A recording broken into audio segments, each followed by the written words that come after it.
नमस्कार दोस्तों, उम्मीद करता हूं आप सब बिल्कुल ठीक होंगे और आज की इस खास क्लास को देखने के लिए आप सभी बिल्कुल तैयार होंगे। जितने ऐसे छात्र क्लास के अंदर आ चुके हैं, आप सभी का बहुत बहुत स्वागत है।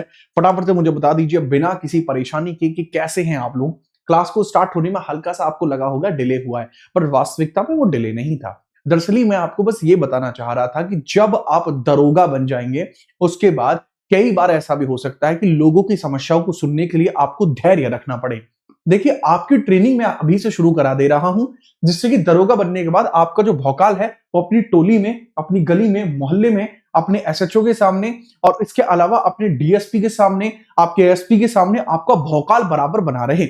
इस वजह से मैं आपको ट्रेनिंग पूरी यहीं पे करा के चलता हूं, क्योंकि मुझे ऐसा लगता है, मेरा ऐसा मानना है कि मेरी क्लास में आने वाला प्रत्येक बच्चा अपने आप में सशक्त तौर पर दरोगा बनने के लायक है। और यहां केवल दरोगा नहीं, दरोगन भी इस क्लास के अंदर जुड़ती हैं, जिनके द्वारा इस क्लास के अंतर्गत आकर बाकी लोगों को यह समझाया जाता है कि महिलाएं जब चाहें तब वो दरोगन बन सकती हैं। इसके बारे में भी याद रखिएगा। इसके अलावा जितने पुरुष क्लास के अंदर जुड़ चुके हैं, मैं चाहूंगा कि एक दिन आप महापुरुष भी बने। चलिए क्लास को स्टार्ट करते हैं बिना किसी परेशानी के। ओम पार्वती पते हर हर महादेव। नितिन चौधरी क्लास के अंदर है, इसके अलावा अनुज है, इसके अलावा शैली क्लास के अंदर है, इसके अलावा शुभम है, अक्षित है। ठीक है, फटाफट तरीके से क्लास को कर रहे हैं स्टार्ट। कैसे हैं आप लोग, एक बार कमेंट करके बता देंगे कि आपके स्वास्थ्य का ध्यान क्या पूरा रखा जा रहा है। ये बहुत ज्यादा जरूरी होगा। Now we are starting the class. चलिए क्लास को स्टार्ट करते हैं। आपको देखने को मिल रही है ये जो क्लास है, ये कौन से नंबर की क्लास अब आपको देखने को मिल रही है? सर जी, यह है आपकी विजयी भव सीरीज का चौथे नंबर का लेक्चर है और इसी के बारे में हम चर्चा कर रहे हैं। अगर मैं विजयी भव सीरीज के बारे में चर्चा करता हूं, किसके बारे में? विजयी भव सीरीज के बारे में चर्चा करता हूं। राधा रानी की जय लिखिएगा, सीधा विजयी भव सीरीज। विजयी भव सीरीज की अगर मैं करता हूं चर्चा, तो सर विजयी भव सीरीज के अंदर मैंने कहा है कि मैं 30 डेज में कंप्लीट जीके जीएस कराऊंगा। 30 डेज में कंप्लीट जीके जीएस मैं आपके लिए कराने वाला हूं।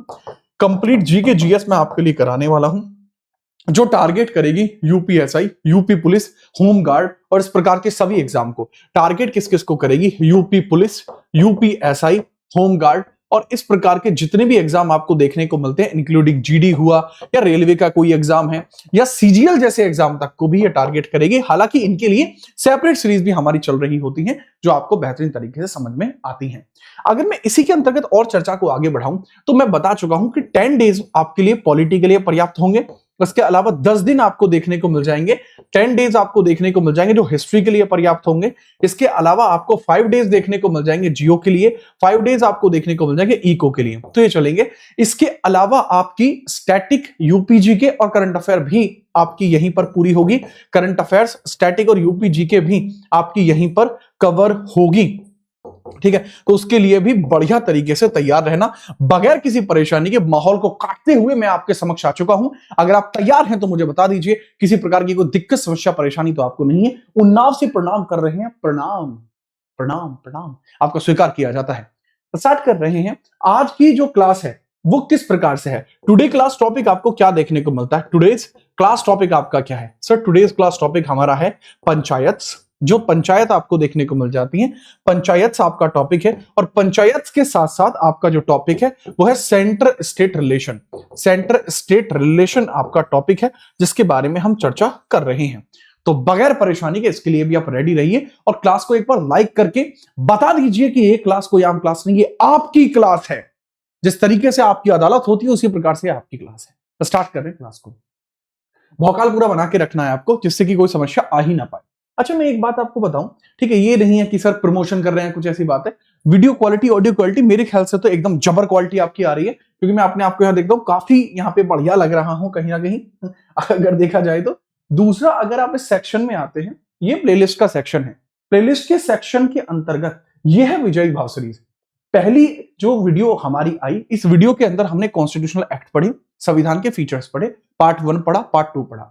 अगली वीडियो के अंतर्गत जो वीडियो हमें अगली देखने को मिली, फंडामेंटल राइट पढ़े, डीपीएसपी पढ़े और फंडामेंटल ड्यूटीज पढ़ी। अगली वीडियो जो आपको देखने को मिली, ये वाली, इसमें प्रेसिडेंट, पार्लियामेंट और chief minister, council of minister, ये सब पढ़े और आज हम इसको पढ़ रहे हैं। मतलब कुल मिला के 10 वीडियोज में पॉलिटी की धज्जियां उड़ जाएंगी। और उम्मीद तो यह है शायद 10 वीडियो से पहले पॉलिटी कवर कर ले, तो बचे हुए हिस्से में हम करंट अफेयर वाली पॉलिटी कवर करेंगे।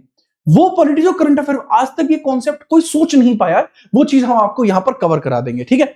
और मैं गुड विशेष लेते हुए इस क्लास को स्टार्ट कर रहा हूं बिना किसी परेशानी के। गुड विशेष आ चुकी है, चलिए क्लास को स्टार्ट करते हैं without any kind of further delay. तैयार है आप? लीजिए जी। ओके सरपंच साहब, अरे सरपंच साहब बिल्कुल तैयार आप लोगों के लिए। चलो, 73वें संविधान संशोधन अधिनियम 1992 के द्वारा संविधान में कौन सी अनुसूची जोड़ी गई थी? उत्तर प्रदेश सब इंस्पेक्टर 2024 के अंतर्गत आपका ये पूछा, अरे 2021 है ये। दरअसल ही क्या है कि हमारे जो कंटेंट वाले भैया हैं, ठीक है, बहुत जोरदार आदमी हैं, उनके द्वारा इस पर 2024 ही डाल दिया गया, ठीक है, याद रखना। चलो बात करते हैं, हमें अपनी अनुसूची कितनी देखने को मिलती है, थोड़ी सी चर्चा कर लेते हैं इसके बारे में। कन्नौज से नमस्कार। नमस्कार मेरे लाल। 10वीं अनुसूची में आपको दल बदल देखने को मिलता है, एंटी डिफेक्शन लॉ आपको देखने को मिल जाता है, दल बदल कानून आपको यहां देखने को मिल जाता है, जिसको बोला जाता है एंटी डिफेक्शन लॉ। दल बदल कानून को क्या बोलते हैं? एंटी डिफेक्शन इसको बोला जाता है, एंटी डिफेक्शन इसको बोला जाएगा, थोड़ा सा याद रखेंगे। 11वीं अनुसूची में आपको क्या देखने को मिलता है? 11th शेड्यूल में आपको क्या देखने को मिलता है? सिर्फ 11वीं अनुसूची 11th शेड्यूल, इसके अंदर एक बहुत जोरदार टॉपिक आपको देखने को मिलता है, जिसको आप ध्यानपूर्वक समझना। किसको? 11th शेड्यूल को। सर इसके अंदर आपको देखने को मिलता है ग्राम पंचायत। ग्राम पंचायत आपको देखने को मिल जाएगा। अगर मैं बात करता हूं 12वीं में आपका नगर पंचायत है, नगर पंचायत आपको देखने को मिलता है। लेकिन वहीं अगर मैं बात करता हूं 13वीं कोई शेड्यूल ही नहीं है। 73वें संविधान संशोधन 1992 लागू कब होता है? 24 अप्रैल 1993 में ये लागू होता है। 24 अप्रैल 1993 में ये लागू होता है। और इसी के अंदर आपकी बात की गई है, किसकी? आपकी ग्राम पंचायत की। ग्राम पंचायत को लागू किया जाता है 24 अप्रैल को, इसलिए पंचायती राज दिवस आपका कब होता है?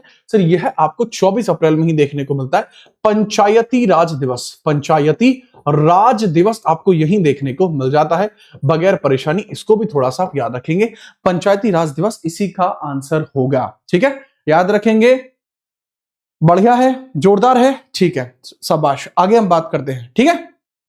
लो जी अगला सवाल, पंचायती राज संस्थानों को संवैधानिक दर्जा देने वाला विधेयक पहली बार किसके कार्यकाल में प्रस्तुत किया गया था?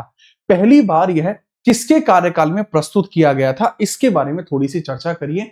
कि जो बिल आया था, यह उत्तर प्रदेश सब इंस्पेक्टर 2021 में बहुत बेहतरीन लेवल का सवाल आपको देखने को मिला था। सवाल बहुत जरूरी है, इस प्रकार के सवाल आमतौर पर देखने को नहीं मिलते, बट जब आते हैं तो अच्छे अच्छे बालकों के यहां पर तोते उड़ जाते हैं, इसलिए इस सवाल को करना और ज्यादा जरूरी आपका हो जाएगा। सवाल आपके समक्ष है, सवाल पूछ क्या रहा है उसके बारे में चर्चा करते हैं। The bill to give constitutional status to the Panchayati Raj institution was first introduced during whose tenure? फटाफट बताइए किसके टेन्योर में आपको यह देखने को मिला था? बगैर किसी परेशानी के हम बात करते हैं, कब आपको देखने को मिला? तो मेजरली बच्चों का कहना है राजीव गांधी। देखो मैं आपको बताता हूं, कुछ समितियां हैं, उन समितियों के बेसिस पर ही ये चलता है, तो थोड़ा उस पर हम चर्चा कर लेते हैं। आपको मेरी हाइट कुछ ज्यादा तो नहीं लग रही आज, कि कुछ ज्यादा ही ऊंचे पे है आज? ठीक है, चलिए देखो मैं बताता हूं इसके बारे में चर्चा क्या है, थोड़ा सा ध्यानपूर्वक समझिएगा। देखो बच्चे, इसमें आपको देखने को मिलती हैं कुछ समितियां हैं, जैसे पहले आपको देखने को बलवंत मेहता समिति, बलवंत मेहता समिति आपको देखने को मिलती है। इसको मैं कुछ ऐसे ही लिखता हूं, बलवंत मेहता समिति आपको देखने को मिलती है। मेहता समिति आपको देखने को मिलती है 1957 में है। इसके बाद आपको अशोक मेहता समिति देखने को मिलती है, अशोक मेहता समिति है। अशोक मेहता समिति आपको देखने को मिलती है 1977 में है। बलवंत राय मेहता, अशोक मेहता, इसके अलावा आपको देखने को मिलते हैं GVK राव समिति आपको देखने को मिलती है, और ये समिति कब आती है? 1985। इसके बाद आपको देखने को मिलती है सर जी आपको PK थुग्गन आपको देखने को मिल जाएगी। उससे पहले आपको देखने को मिलती है सर जी जिसको LM सिंघवी बोलते हैं, LM सिंघवी कमीशन आपको देखने को मिलती है। LM सिंघवी 1986 में देखने को मिल जाएगी, और आपको देखने को मिल जाएगी PK Thungon committee. Thungon committee आपको 1988 में देखने को मिल जाएगी। कमाल की बात यह है कि जितनी समितियां हैं इन्हीं के बेसिस पर सारा काम हो जाएगा। जैसे इसलिए कहा कि त्रिस्तरीय पंचायत का ढांचा होना चाहिए, सबसे ऊंचे लेवल पे, बड़े लेवल पे हो डिस्ट्रिक्ट, बीच में हो ब्लॉक, और सबसे नीचे हो ग्राम यानी गांव आपका होना चाहिए। इसका कहना था 2 ही लेवल रखिए, बड़े लेवल पर रखिए मंडल, छोटे लेवल पर रखिए जिला। बात नहीं बन पाई। इनका कहना था कि भैया आपको 4 लेवल रखने चाहिए, सबसे ऊपर मंडल, फिर आप रखिए जिला, जिले के बाद रखिए ब्लॉक, ब्लॉक के बाद रखिए गांव। इनका कहना यह था। लेकिन इसके बाद जो समिति देखने को मिलती है एल एम सिंघवी 1986, जो आती है राजीव गांधी जी के प्रयासों से, राजीव गांधी जी के प्रयासों से आती है।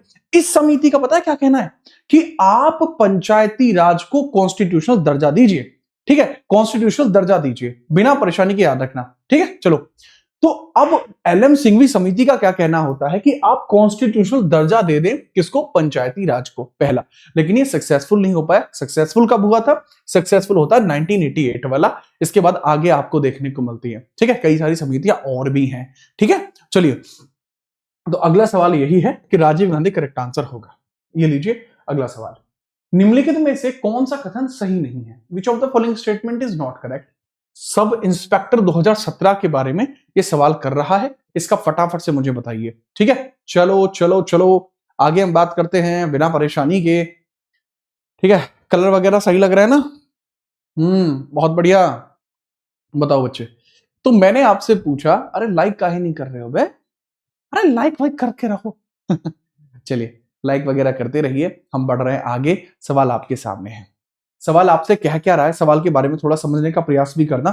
सवाल आपसे कहना क्या चाहता है? जोरदार सवाल है। कह रहा है कि भैया आप बताइए कि 73वां संविधान संशोधन 243 से ए से ओ तक जोड़ता है। परफेक्ट है।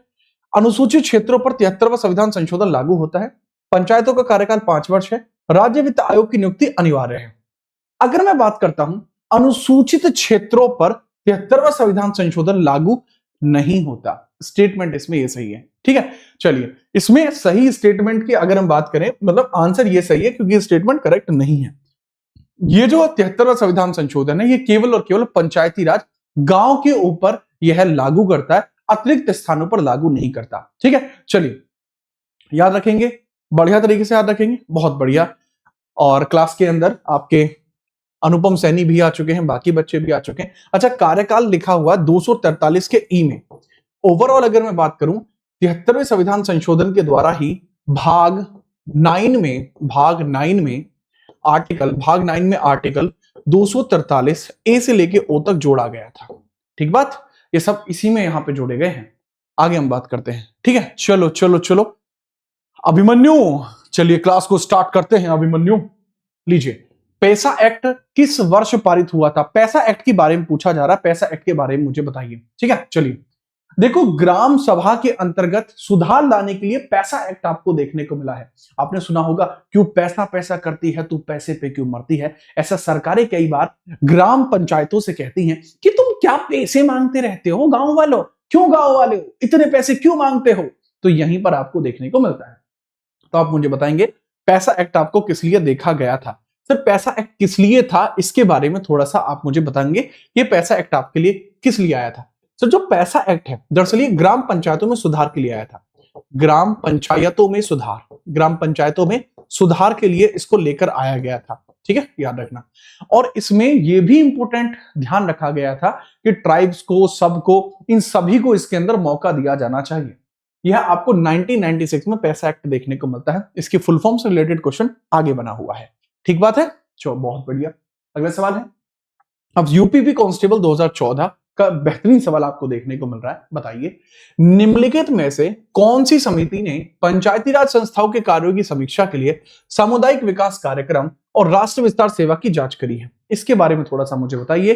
कौन सी ऐसी समिति आपको देखने को मिलती है जिसके द्वारा कहा गया था कि यहां पर नेशनल एक्सटेंशन करेंगे, कम्युनिटी डेवलपमेंट प्रोग्राम की बात करेंगे? इस सवाल से पहले आप मुझे बता दीजिए, जो कम्युनिटी डेवलपमेंट प्रोग्राम है, ये प्रोग्राम शुरू कब किया गया था? कम्युनिटी डेवलपमेंट प्रोग्राम अमेरिका की सहायता से शुरू हुआ था। America helped in this, America इसके अंदर मदद करती है और इसको 1952 में शुरू किया गया। 1952 में इसको शुरू किया गया था। 1952 में इसको शुरू किया गया था। इसके बारे में याद रखेंगे, परफेक्ट है कि आप इसके बारे में याद रखो। बाकी हम ऑप्शंस को देखते हैं। देखो, बलवंत राय मेहता समिति 1957 में आती है। इसका ही काम यह था कि नेशनल एक्सटेंशन देखते हैं पंचायती राज इंस्टीट्यूशंस के लिए, कि अगर हम इसको एक अंतरराष्ट्रीय लेवल पर लेके जाते हैं तो किस लेवल तक लेके जा सकते हैं, अगर नहीं लेके जा पाते हैं तो वो लेवल क्या हो सकता है, इसके बारे में चर्चा की बात यहां की गई थी। परफेक्ट आंसर है। अच्छा, बलवंत राय मेहता समिति के आधार पर इसको सबसे पहले ट्रायल में कहां यूज किया गया? इसका प्रथम प्रथम ट्रायल इसका कहां पर किया गया था? प्रथम ट्रायल इसका कहां किया गया था सर जी? इसका जो सबसे पहले नंबर का ट्रायल किया गया था वो किया गया था सर जी आपका 2 अक्टूबर 1959 में। कहां सर? नागौर के अंदर, नागौर राजस्थान के अंदर, ये सबको पता है। लेकिन दूसरा ट्रायल कहां किया गया था वो मुझे बताइए। दूसरा ट्रायल किया गया था आंध्र प्रदेश में। ठीक है दरोगा बाबू, दूसरा ट्रायल इसका आंध्र प्रदेश में किया गया था। ठीक है दूसरा कहां किया गया था? दूसरा आपका किया गया था सेकंड आपका 11 अक्टूबर 1959 में किया गया था आंध्र प्रदेश के अंदर। आंध्रा में इसको ट्रायल के तौर पर यूज किया गया था। तो परफेक्टली आप आंध्रा भी याद रखेंगे। ठीक बात है। चलो चलो आगे हम बात करें। लीजिए अगला सवाल ये रहा, अशोक मेहता समिति ने पंचायती राज के लिए कितने स्तरों की सिफारिश की थी और इन स्तरों का नाम आपको क्या देखने को मिलता है? इनके लिए 500 की स्टांप भी बनती है। कमाल की बात यह है, कमाल की बात इसमें यह भी आपको देखने को मिल जाती है। फटाफट लेवल पर आप बताएंगे क्या क्या इसके अंदर सही जवाब आपके होने वाले हैं। ठीक है क्या क्या इसके अंदर सही जवाब होने वाले हैं इसके बारे में तगड़े तरीके से आप मुझे बता दीजिए। तगड़े तरीके से इसके बारे में आप मुझे बता दीजिए, कोई समस्या इसमें आपको होनी नहीं चाहिए। ठीक है फटाफट बताओ। ठीक बात। चलिए क्लियर है, कलर वगैरह ठीक हो गए हैं भाई? खींच रहे हो मीटर? जोरदार। तो अगर मैं यहां पर बात करता हूं, यहां पर मैं बात करता हूं तो इसके बारे में भी समझिएगा थोड़ा सा किस तरीके से है। सर ये द्विस्तरीय ढांचे की बात करता है। ये कहते हैं कि एक मंडल हो और मंडल के नीचे हो जिला, यहीं पर काम खत्म हो जाएगा। मंडल और जिला रखने पर ही काम आपका कंप्लीट हो जाएगा और चीजों को बेहतर कर देगा। वो यहीं पर कह दी गई बात थी। ठीक है इसके बारे में भी याद रखिएगा। ठीक है चलो अगला सवाल, ग्राम सभा की बैठक कितनी बार होनी चाहिए न्यूनतम? एक वर्ष में कितनी मीटिंग्स अनिवार्य हैं इसके बारे में थोड़ा बताइए। सर कल को अगर आपके पास आके कुछ लोग कहने लगे कि हमारी ग्राम पंचायत की मीटिंग नहीं होती, आप दरोगा हैं, आपसे आके कहते हैं कि हमारे ग्राम पंचायत की मीटिंग नहीं होती, तो आप कहोगे अच्छा क्या करें फिर हम? तो आप उनको बताओगे कि देखिए जी मैं जानता हूं कि ग्राम सभा की मीटिंग का होना बहुत जरूरी है और अगर हम बात करें कितनी मीटिंग हो सकती है उसके बारे में मुझे बताइए। वर्ष में 1 बार, वर्ष में 2 बार, वर्ष में 3 बार, वर्ष में 4 बार। तो मीटिंग्स के बारे में बताएंगे कि मिनिमम आपको मीटिंग्स कितनी देखने को मिल जाती हैं पंचायती राज के अंदर।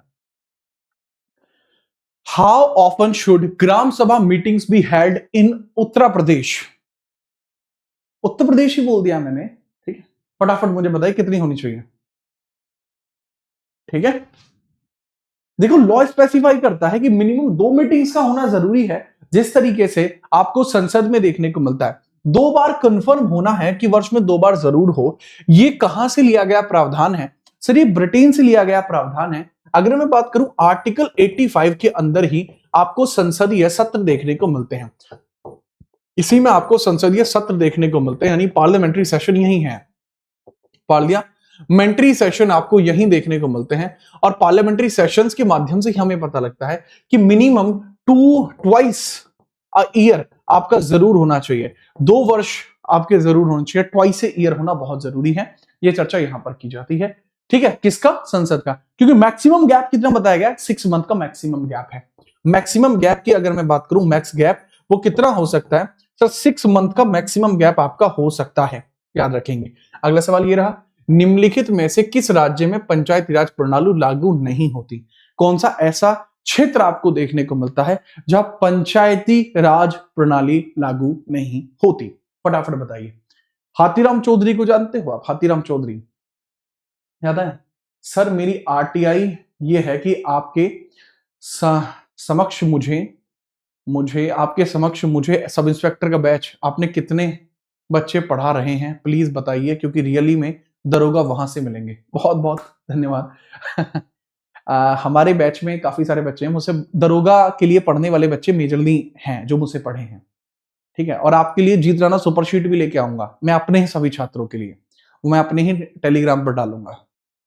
अगर मैं अब बात बताऊं which of the following state is Panchayati Raj system not applicable, तो बताते हैं। सर ये आपको देखने को मिलता है नागालैंड, नागालैंड है, मिजोरम है, मणिपुर है। क्या ये सारे ही देखने को मिलते हैं? एग्जैक्टली ये सारे हैं। हाथीराम चौधरी नागालैंड से लेट करते हैं, साथ में मिजोरम में भी नहीं है, मणिपुर में भी नहीं है। अगर मैं आपसे पूछूं ऑटोनॉमस डिस्ट्रिक्ट काउंसिल कहां देखने को मिलती है? आपसे मैंने पूछा autonomous autonomous district council, ADC बोलते हैं, डिस्ट्रिक्ट काउंसिल आपको कहां देखने को मिल जाएगी? इसको बोलते हैं स्वायत्त जिला परिषद। आपको कहां देखने को मिलते हैं? स्वायत्त जिला परिषद आपको देखने को मिलती है, स्वायत्त जिला परिषद। तो यह आपको कहां कहां देखने को मिल जाएंगे? स्वायत्त जिला परिषद, यानी इसको क्या बोलेंगे? ऑटोनॉमस डिस्ट्रिक्ट काउंसिल, स्वायत्त जिला परिषद। तो ये आपको किस अनुसूची में देखने को मिलती है? किस अनुसूची में इसकी बात की गई है? किस अनुसूची में इसकी बात की गई है? किस शेड्यूल में इसकी चर्चा की गई है? स्वायत्त जिला परिषद की। सर स्वायत्त जिला परिषद के बारे में अगर मैं चर्चा करूं तो इसकी जो जानकारी है वह आपकी शेड्यूल 6 में इसकी जानकारी दी गई है। शेड्यूल 6 में इसकी जानकारी आपको दी गई है। ठीक है, याद रखेंगे। बढ़िया है, जोरदार। अगला सवाल, 11वीं अनुसूची में सूचीबद्ध विषयों में से कौन सा शामिल नहीं है? ऐसा कौन सा पॉइंटर है जो 11वीं अनुसूची के विषयों में शामिल नहीं है? पहली बात, 11वीं अनुसूची में कितने विषय हैं? मुझे पहले यही बताएंगे कि 11वीं अनुसूची में विषय कितने देखने को मिलते हैं। इसके अंदर 11वीं शेड्यूल के अंदर टॉपिक्स कितने हैं? सर टॉपिक्स के बारे में बताइए। 29 टॉपिक्स हैं, 29 हैं, बहुत बढ़िया। अगर मैं बात करूं 12वीं अनुसूची में कितने हैं, 12th शेड्यूल में कितने टॉपिक हैं? सब 12वीं अनुसूची के अंदर 18 टॉपिक्स हैं। और ज्यादातर ये वो टॉपिक्स होते हैं जो कॉन्करेंट टॉपिक होते हैं। ये वही टॉपिक होते हैं, मेजरली एज अ कंसीडरेशन है कि आपके कंसीडर किए जाएंगे कि मेजर टॉपिक्स वही होंगे जो कॉन्करेंट के होंगे। इनको एंट्रीज कहा जाता है। अगर मैं आपको बताऊं, एग्रीकल्चर एक्सटेंशन यही है, लैंड रिफॉर्म यही है, एनिमल हस्बेंड्री यही है, बट रक्षा डिफेंस इसमें नहीं होता।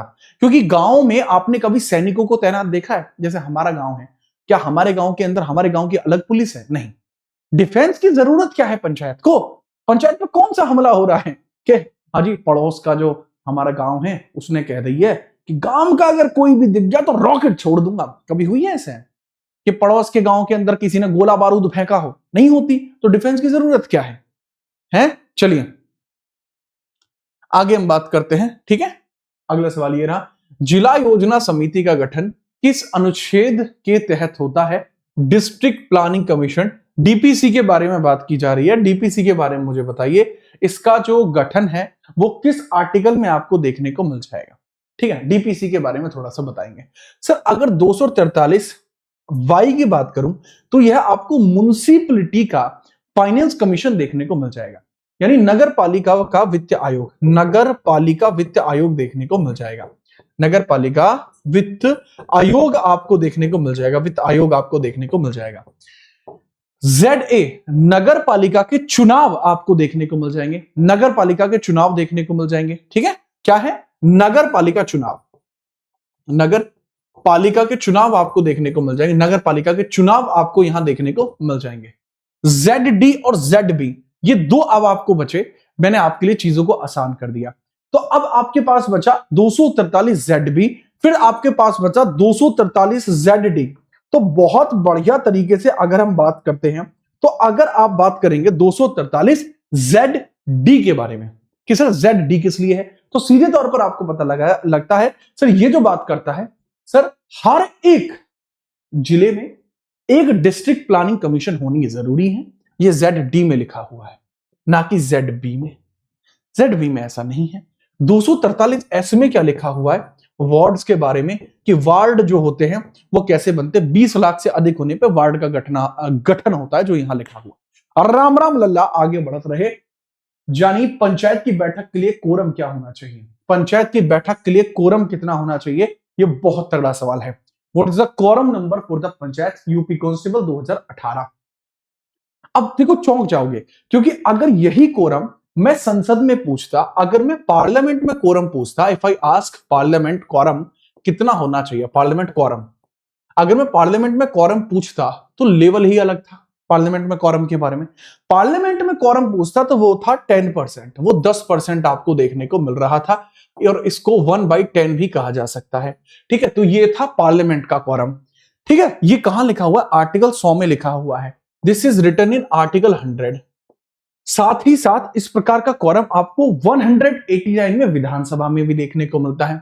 विधानसभा में कोरम कितना है? विधानसभा में कोरम कितना है?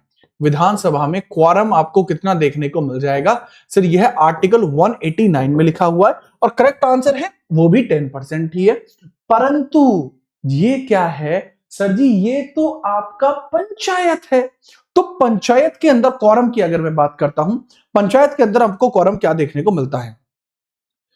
What is the quorum for a panchayat meeting described in Indian constitution? कितने कोरम यहां पर होना जरूरी है पंचायत के बारे में बिना किसी परेशानी के बताइए। ठीक है, चलिए। कोरम कोरम, अरे भाई कोरम पूछ रहे हैं, कोरम के बारे में आपसे पूछा जा रहा है, इसके बारे में आप मुझे बताएंगे बिना परेशानी के।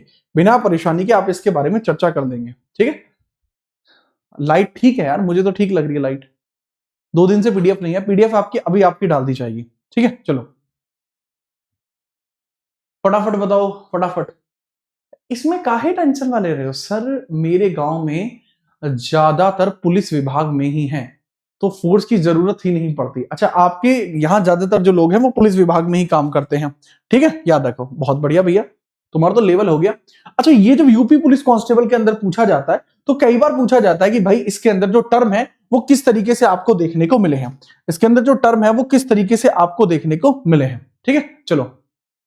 हाँ हाँ हाँ, बहुत बढ़िया। क्या 1/4, 1/3, 1/2, 2/3, इसमें 1/10 ही होगा। हालांकि पंचायत के लिए है तो इसके अंदर स्पेसिफाई करना मुश्किल पड़ जाता है। याद रखना, अगर एक बच्चा पूछो विधानसभा के लिए होता तो कितना होता, विधानसभा के लिए भी मैं बता चुका हूं 1/10 ही आपको देखने को मिल जाएगा। विधानसभा के लिए भी 1/10 आपको देखने को मिल जाएगा। ठीक है, चलो इसके बारे में भी आप याद रखना। ठीक है, इसके बारे में भी आप याद रखें, कोई समस्या आपको देखने को मिल जाएगी। ठीक है, बिना परेशानी के इसके बारे में आप याद रखेंगे। ठीक है, याद रखना। देखो होना तो अगर हम चर्चा करते हैं तो 1/10 आपका होना चाहिए, बट अगर ऑप्शन मिसिंग रहता है, ऑप्शन मिसिंग रहता है तो उसके अंदर चीजें आपको अलग देखने को मिलेंगी। होना तो 1/10 होता है, बट ऑप्शंस नहीं है तो 1/10 के साथ हम जाना चाहिए था। It must be option. नहीं होता 1/4 के साथ अपन जा सकते हैं, 1/4 के साथ जा सकते हैं इनकेस ऑप्शन नहीं। बट मैं फिर भी कहूंगा कि 1/10 के साथ जाइए।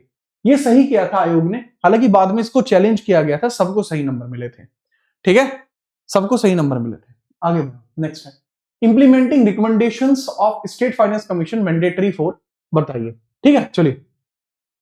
राज्य वित्त आयोग की सिफारिशों को लागू करना किसके लिए अनिवार्य है? अगर राज्य के वित्त आयोग ने कुछ बातें बताई हैं तो किसके द्वारा लागू करना अनिवार्य होगा, इसके बारे में बताओ। सर किसके लिए लागू है, अनिवार्य किसके लिए, इसके बारे में बताओ। थोड़ा सा ध्यान और बुद्धि का प्रयोग करना, इसमें किसकी बात की जा रही है? अरे मैंने वही बताया कि 1/10 ही करेक्ट होगा। आरपीएससी के पेपर में आया था ये, आरपीएससी 2014 में आया था, 1/10 सही हुआ था, बात खत्म। 1/4 आयोग ने सही किया था, बाद में उसको काट के सबको नंबर मिले तो हैं, बोल तो रहा हूं। राम राम सरपंच साहब, राम राम भाई सुमित। मैंने पूछा राज्य वित्त आयोग आर्टिकल 243 आई में देखने को मिलता है, 243 वाई में भी देखने को मिलता है। इसकी जो भी सिफारिशें हैं वह जिला पंचायतों को माननी होती है। राज्य सरकार और केंद्र सरकार के लिए जो काम करता है वो आपका सेंट्रल फाइनेंस कमीशन काम करता है, सेंट्रल फाइनेंस कमीशन काम करता है। और सेंट्रल फाइनेंस कमीशन जो होता है, इसकी जो रिपोर्ट्स होती हैं, इसकी जो रिपोर्ट होती है, ये पहली बात तो ये 280 आर्टिकल में होता है, इसकी रिपोर्ट 281 में होती है। करेक्ट आंसर इसका जिला होगा। बच्चों को लग रहा होता है कि इसका स्टेट होना चाहिए। ठीक है, चलो, बट ऐसा नहीं है, ऐसा बिल्कुल भी नहीं है। ठीक है, आगे हम बात करें। अगला सवाल ये रहा, निम्नलिखित में से किस राज्य ने 4 स्तरीय पंचायती राज व्यवस्था अपनाई है, इसके बारे में थोड़ा सा बताओ। यानी 4 स्तरीय पंचायती राज व्यवस्था क्या अपनाते हैं, यूनिक है एकदम, यूपीएससी 2021 में आया है। अगर मैं आपको बताऊं कि असम में कितने स्तरीय ढांचा अपनाया गया है, सर असम में 2 स्तरीय ढांचा अपनाया हुआ है, ये 2 टियर के ऊपर ही काम कर लेते हैं, बहुत बढ़िया आदमी है ये। बिहार में 3 टियर सिस्टम आपको देखने को मिलता है, यूपी में आपको 3 टियर सिस्टम आपको देखने को मिलता है, राजस्थान में भी 3 टियर सिस्टम है, बट वेस्ट बंगाल में 4 टियर सिस्टम देखने को मिलता है। क्योंकि देखो जितना ज्यादा पॉलिटिक्स होगी उतना ज्यादा मजा आएगा, और दीदी को चाहिए मजा। तो आप देखेंगे कि वेस्ट बंगाल में 4 स्तरीय ढांचा देखने को मिलता है। मेरी क्लास में पढ़ने वाले एक एक बच्चे को यह बात पता है, याद रखेंगे, जोरदार। अगला सवाल, पंचायतों के चुनाव की अधिसूचना किसके द्वारा की जाती है, बताइए। Notification for panchayat election issued by home. अगर पंचायत के चुनाव होने हैं तो इसके बारे में जानकारी कौन देगा? ठीक है, पंचायतों की चुनाव की बात कर रहा हूं भाई। अब यहां थोड़ी बुद्धि का प्रयोग करना, मैं इसमें आपसे कुछ और लेवल के सवाल भी पूछूंगा। पुलिस आ गई, पुलिस, ऐसा आपका कहना है। वाजिब।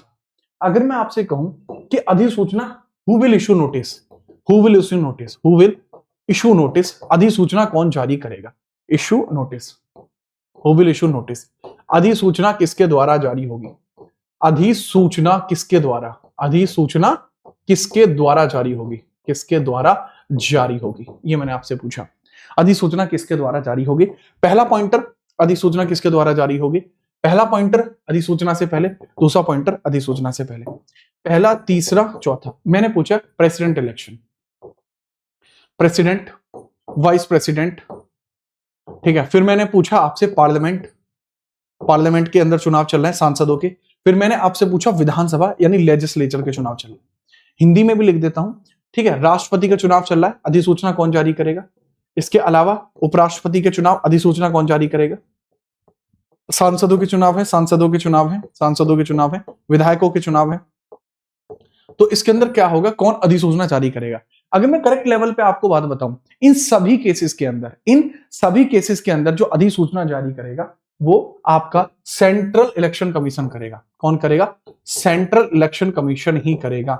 सेंट्रल इलेक्शन कमीशन के द्वारा ही यह किया जाएगा। इसके बारे में थोड़ा याद रखना, केंद्रीय चुनाव आयोग ही करेगा। कौन करेगा? केंद्रीय चुनाव आयोग ही करेगा। केंद्रीय चुनाव आयोग ही इस चीज को करेगा। केंद्रीय चुनाव आयोग ही इस चीज को करेगा। ठीक बात है? Yes sir, central election commission ही इस चीज को करेगा। इसके बारे में स्पष्टतः आपको याद रखना होगा, स्पष्टतः आपको इसके बारे में याद रखना होगा। This is central election commission. Perfect sir. लेकिन अगर यहां पर बात की जाए सर, पंचायतों की चुनाव है, इसके लिए राज्य इलेक्शन कमीशन काम करेगा। 243 के में बात चलती है, 243 के अंदर यह डिस्कशन होता है। इसके बारे में थोड़ा अच्छे तरीके से याद रखना।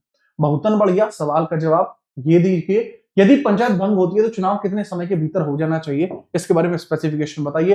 243 आर्टिकल 243 के ई के अंदर ही आपको बताया जाता है इनकी अवधि के बारे में, इनकी अवधि के बारे में। देखिए, हमारे यहां प्रधान का पद बड़ा सम्मानित माना जाता है, क्योंकि प्रधान का पद जीवन काल का पद है। मैं आपको बताऊं, आप यूपी कांस्टेबल बन जाएंगे, आप अपनी पूरी जॉब करेंगे, उसके बाद आपका हो जाएगा फुल एंड फाइनल।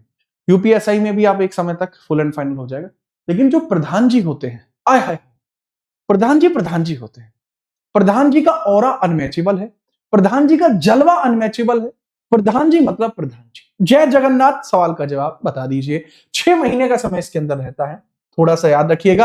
अवधियों की चर्चा 243 ई में ही की जाती है, और इसके अंदर जो चर्चा है वो की जाती है चुनाव कितने समय के भीतर हो जाना चाहिए? 6 महीने के भीतर हो जाना चाहिए। ठीक है, चलो जी आगे हम बात करते हैं। ये लीजिए, अगला सवाल ये रहा, पंचायती राज संस्थाओं को सशक्त बनाने के लिए गठित समिति कौन सी है? Which committee form to empower Panchayati Raj institutions? ये उत्तर प्रदेश री एग्जाम में पूछा गया था, बिना परेशानी के इसके अंदर मुझे बताएं कौन सी आपकी समिति देखने को मिलती है जो पंचायती राज को री एम्पावर करती है, री एम्पावर करती है।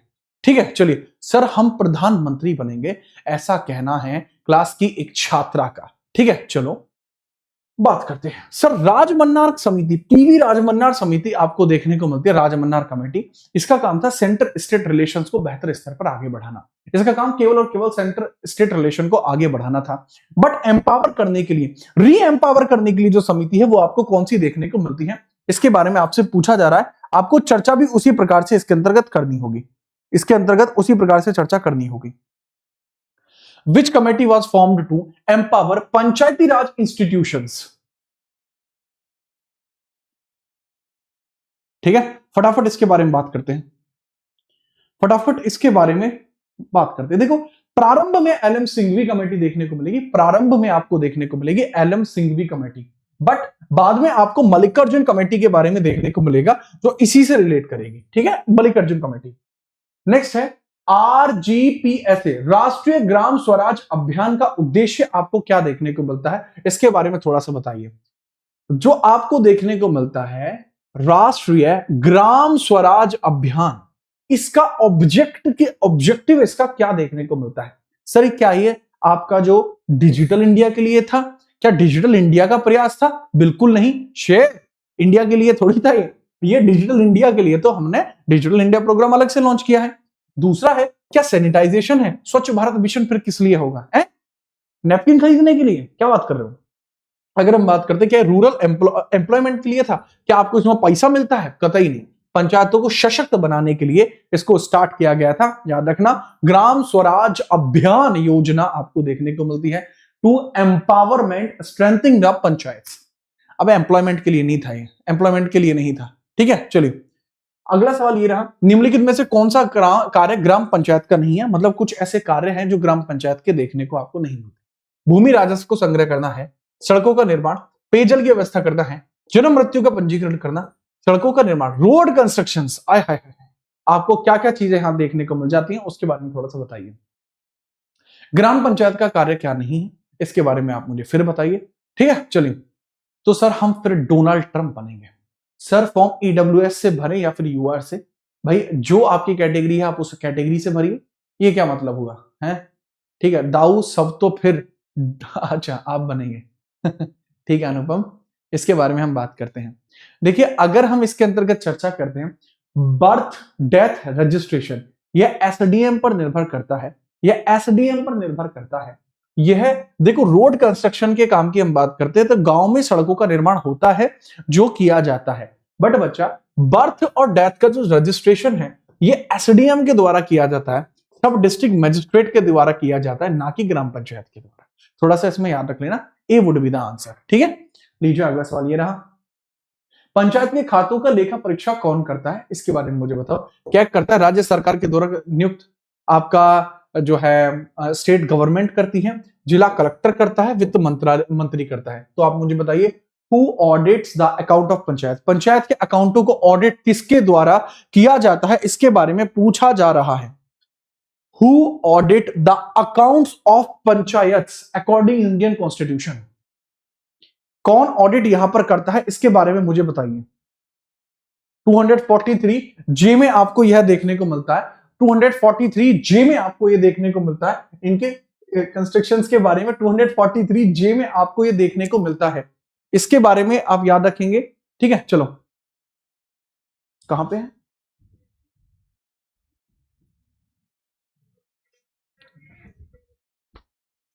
हाँ भाई ठीक है, चलिए आगे हम बात करें। ओके ओके, चलिए क्या राज्य सरकार के द्वारा नियुक्त लेखा परीक्षक है जिला कलेक्टर वित्त मंत्रालय? पहले बात को समझो, 243 जे में होता है, इसके थ्रू लिखा हुआ है कि ये स्टेट लेजिस्लेटिव खुद करेगा, स्टेट लेजिस्लेटिव खुद करेगा, कैग नहीं कर सकता क्योंकि कैग के पास वो फीचर्स आपको देखने को नहीं मिलते, पावर्स आपको देखने को नहीं मिलते। तो राज्य सरकार के द्वारा जो भी नियुक्त लेखा परीक्षक होगा वो इसको खुद करेगा। हालांकि जिम्मेदारी तो स्टेट लेजिस्लेटिव की है कि वो इसको किससे कार्य कराएगा। ठीक है, याद रखो थोड़ा सा। निम्नलिखित में से किस अनुच्छेद में राज्य वित्त आयोग का प्रावधान है? बहुत बढ़िया, इतना बढ़िया सवाल है, मतलब मैं खुश हो जाता हूं ऐसे सवालों को देखकर ठीक है, चलिए ठीक है, ठीक है, नहीं लैंड रेवेन्यू कनेक्शन आपका किया जाता है, पंचायतों के द्वारा लैंड रेवेन्यू कनेक्शन आपका किया जाता है। ठीक है, चलो बिना परेशानी के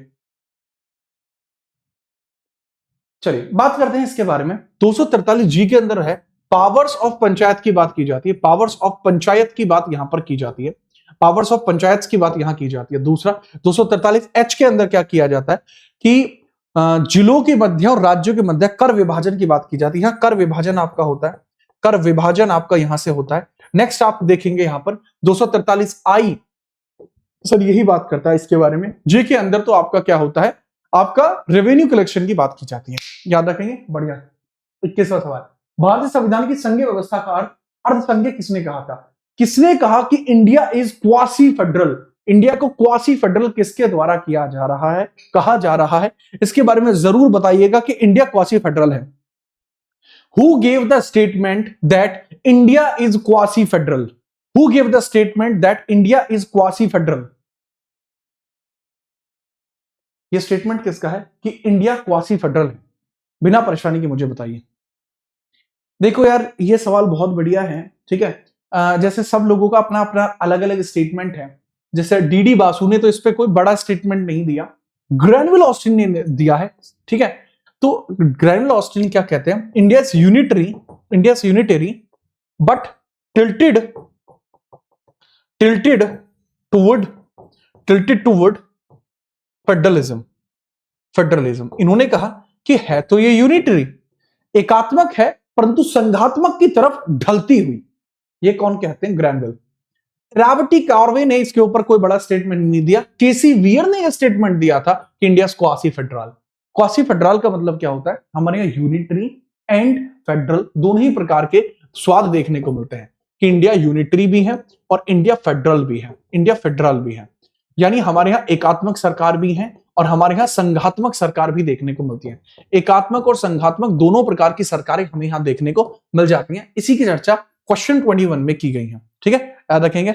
बढ़िया सवाल था कि नहीं? ठीक है, चलिए सर, क्या भौकाल जारी है? भौकाल जारी है क्योंकि इस बार सिलेक्शन की आपकी बारी है। भौकाल आज भी जारी है। पूछा जा रहा है संघ सूची, राज्य सूची और संवर्धित सूची का विस्तार किस देश के संविधान से लिया गया है? बहुत बढ़िया। अब यहां पर तुम समझना, यहां बच्चे गलतियां कर देंगे। देखो, अगर यहां पर केवल 2 सूची दी जाती, संघ सूची और राज्य सूची का लिया जाना, दिस इज कैनेडा। बट बाबू यहां तीसरी सूची भी दे दी गई, आंसर वुड बी ऑस्ट्रेलिया। इस सवाल को कृपया बुद्धि लगा के समझना। अगर 2 ही सूची होती तो आंसर कनाडा होता। 3 सूची होने की वजह से इसका जो जवाब है वह आपका क्या हो जाएगा? ऑस्ट्रेलिया। ऑस्ट्रेलिया आपका हो जाएगा, ऑस्ट्रेलिया। ठीक है, याद रखेंगे, बहुत बढ़िया। अगला सवाल, संवर्धित सूची के विषय पर यदि केंद्र और राज्य का कानून परस्पर विरोधी हो तो कौन सा कानून मान्य होगा? बहुत बढ़िया। आर्टिकल 256 फेंक के मारा गया है, मुंह पे फेंक के मारा है इन्होंने। आर्टिकल 256 कह रहे हैं कि जवाब दो। जवाब मांग रहा है, पूछता है भारत यूपीएससी 2021, पूछ रहे हैं कि अगर संवर्धित सूची पर दोनों ही कानून बना दे तो प्रेफरेंस किसको दिया जाएगा? लाडले। देखो, अगर मैं बताऊं, संविधान का भाग 11 देखने को मिलता है आर्टिकल 245 से 63 के बीच में केंद्र राज्य संबंध में। इसके अंदर एग्जीक्यूटिव लेजिस्लेटिव दोनों संबंध है। इसके बाद भाग 12 देखने को मिलता है 264 से 300A तक, ये फाइनेंशियल संबंध होते हैं। ठीक है, चलिए आगे हम बात करते हैं। ठीक है, बहुत बढ़िया। ठीक है, चलिए करेक्ट आंसर है आपका, केंद्र का कानून लागू होगा, केंद्र को प्रेफरेंस होगी हर जगह। अच्छा, जो बच्चे यहां, बहुत सारे ऐसे बच्चे हैं जो बार बार मूल विधि के बारे में पूछ रहे हैं, कल आप सभी लोगों के समर्थन से, जो लोग वर्तमान में क्लास में, आप ही लोगों के समर्थन से कल ही की क्लास के अंदर मैंने अनाउंस किया था कि मैं आप लोगों के लिए भौकाल जारी रखूंगा। और इस बार 2 चीजें मैंने यहां पर कर दी आप ही लोगों के लिए। लाइव में अगर जाओगे तो आज रात 10:30 बजे आपको यह क्लास देखने को मिलेगी। आज रात 10:30 बजे हम मूल विधि में BNSS शुरू करेंगे। इसके लिए कमेंट बॉक्स में एक बार आग वाला इमोजी डाल दो, मजा आ जाए। टाइप कर दो आग वाला इमोजी, मजा आ जाएगा। ठीक है, दूसरा, आप लोग यूपी जीके को लेकर परेशान थे तो यूपी जीके की क्लास कल शाम 7 बजे लगा दी है। तो 7 बजे ये क्लास, 9 बजे ये क्लास, 10:30 बजे वो क्लास, कंटिन्यूअसली 3-4 घंटे आप ही के लिए भौकाल फाड़ दिया जाएगा। ठीक है, सिस्टम खुल के खेलना है। ठीक है, चलो जी आगे बात करते हैं। ऑफिशियल विभू मेरे भाई डट जा, देख लेंगे उसने अभी, माइंड जा, थोड़ी सी मारी भी सुन ले। ठीक है, आगे चलो भरा। देखो भाई, 24वें नंबर कौन कौन उस क्लास में भी आने वाला है बता दो एक बार। कमेंटों में आग लग गई, वाह जी वाह। तप लेता हूं थोड़ी देर। राज्यसभा को राज्य का प्रतिनिधित्व करने वाली संस्था किसने कहा था? मतलब ये स्टेटमेंट किसने कहा था? Who called Rajya Sabha is the institution representing the states. ये स्टेटमेंट किसके द्वारा दिया गया है? सर, इंडिया के अंदर आपको बाइकैमरल स्ट्रक्चर देखने को मिलता है। और ये जो बाइकैमरल स्ट्रक्चर है ये किसके लिए बनाया जाता है? सर, ताकि भारत के अंदर दोनों ही जो है सिस्टम वो कार्य कर पाए। इस चीज के लिए आपको ये देखने को मिलता है बाइकैमरल स्ट्रक्चर। तो फटाफट बताइए, Who gave the statement that Rajya Sabha is the institution representing states? फटाफट बताइए, सवाल आपके सामने क्या है? Who gave the statement that Rajya Sabha is the institution representing states? कैंसोमीटर, फटाफट बताइए। ठीक है, चलिए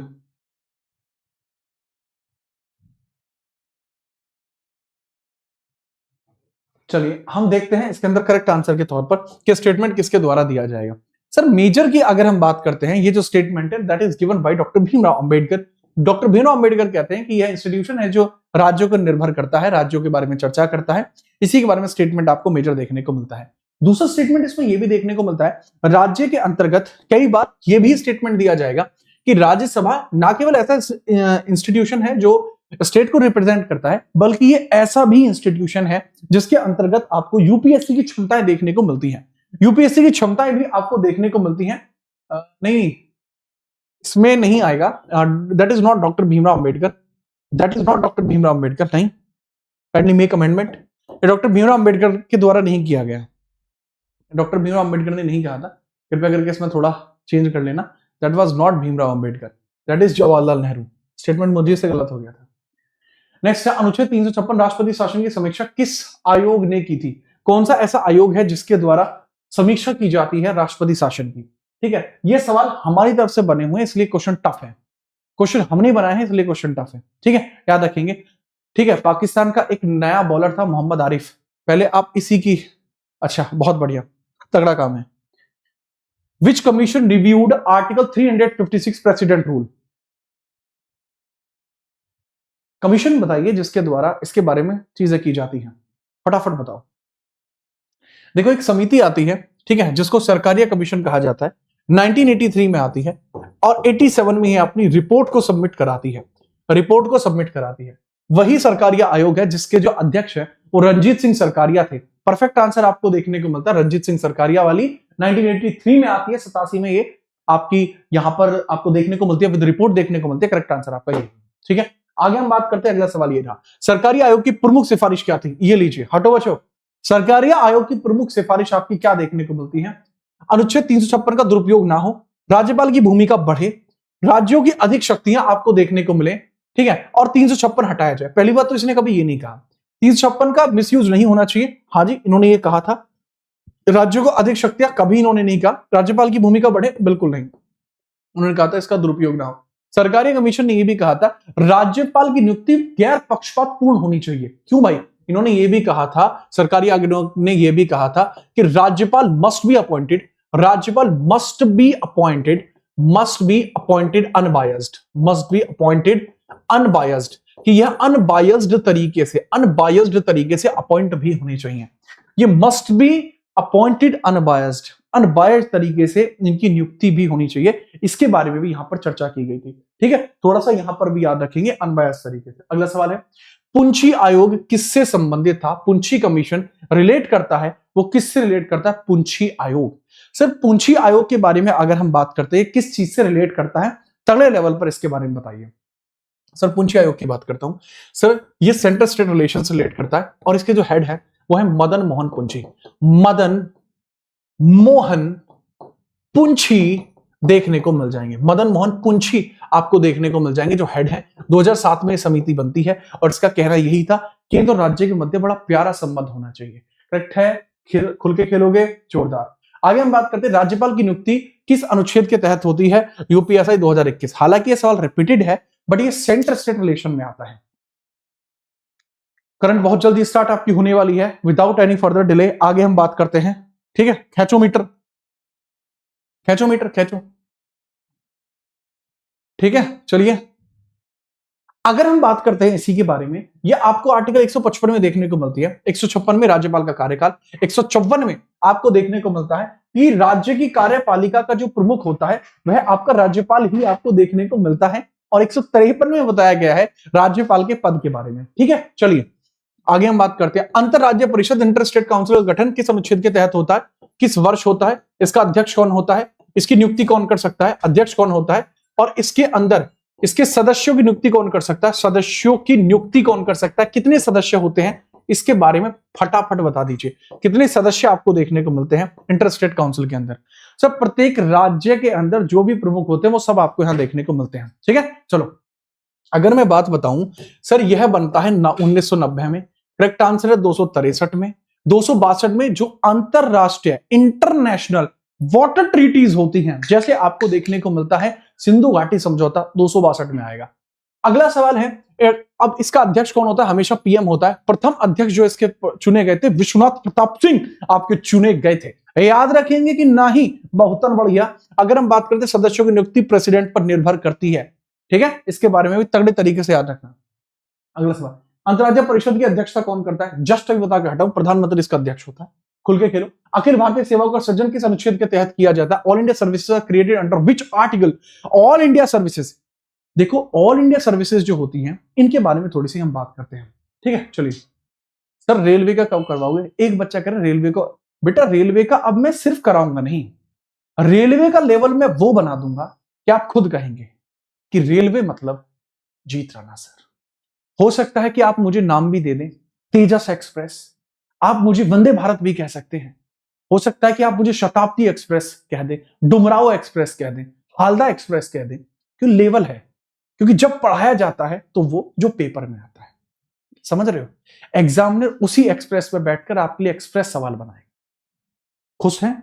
अगर हम बात करते हैं, देखो 312 आपको आर्टिकल देखने को मिलता है जो अखिल भारतीय सेवाओं का सृजन करता है, आर्टिकल 312, ठीक है, सीधे तौर पर है।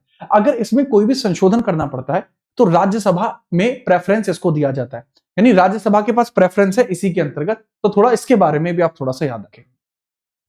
आर्टिकल 315 में आपको यूपीएससी, एसपीएससी, जेपीएससी आपको देखने को मिलता है, ज्वाइंट पब्लिक सर्विस कमीशन देखने को मिलता है, ठीक है। 320 के अंदर इनके कार्यों में विस्तार देखने को मिल जाता है, ठीक है, याद रखना, ठीक है। आगे बढ़िए, अगला सवाल, वर्तमान में कितनी अखिल भारतीय सेवाएं हैं? 2017 में पूछा गया था, तब से लेकर अब तक कोई विस्तार नहीं हुआ है, वैसे अगर मैं आपको बात बताऊं कोई विस्तार आपको नहीं देखने को मिला है, ठीक है। चलिए देखिए, जितने भी क्लास के अंदर दरोगा के भावी उम्मीदवार हैं, क्लास को एक बार लाइक करके अपनी शोभा जरूर बढ़ा लें, क्योंकि अभी बीएनएसएस की क्लास भी होनी है 10:30 बजे।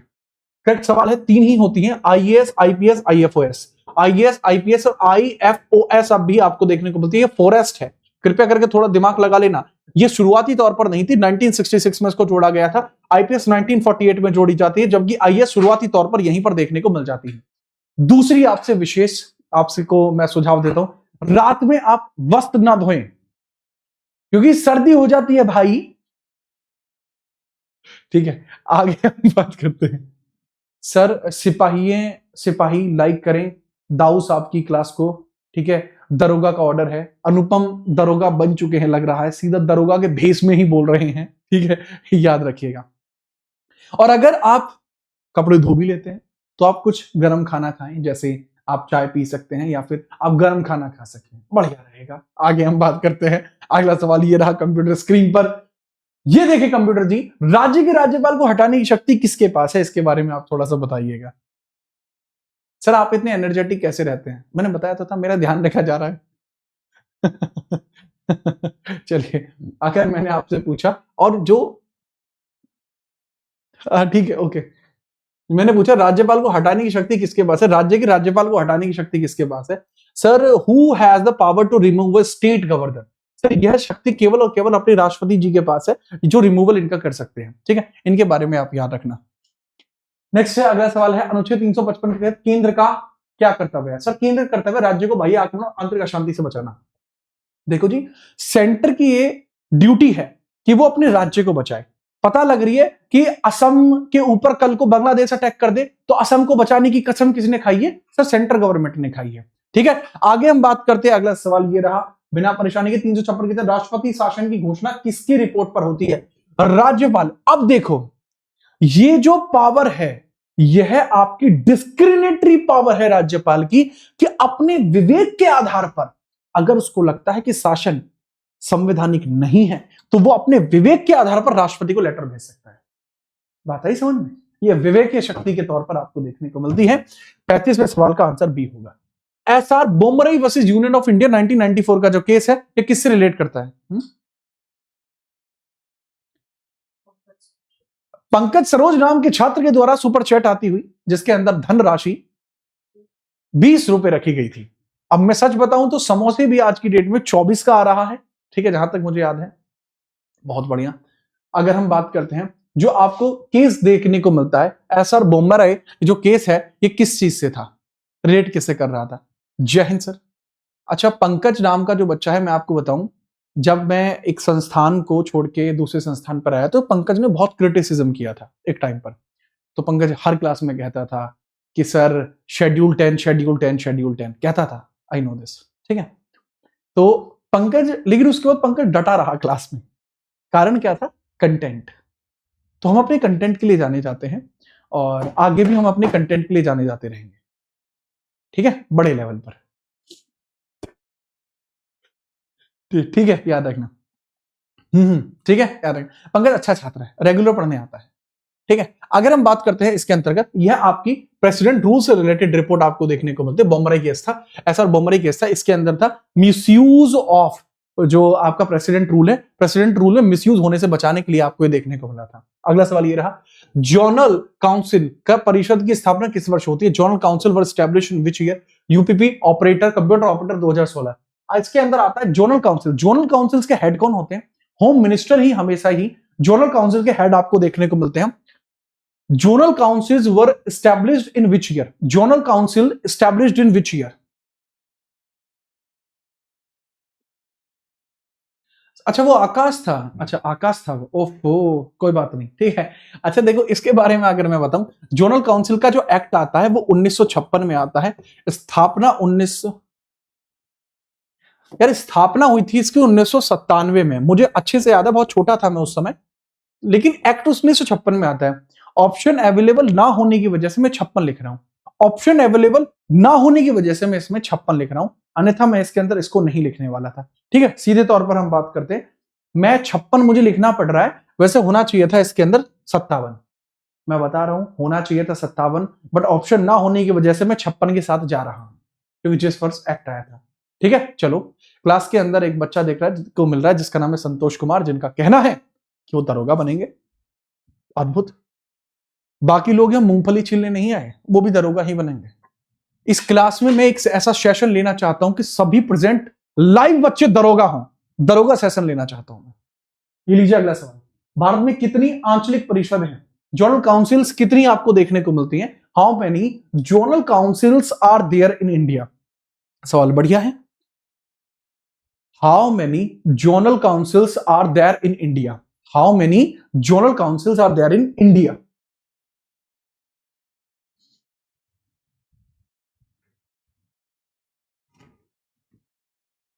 चलिए जोनल काउंसिल्स के बारे में बताइए, और भाई ध्यान रखिए, मैंने जैसा बताया सर्दी काफी है, इसका अब बहुत ध्यान रखें।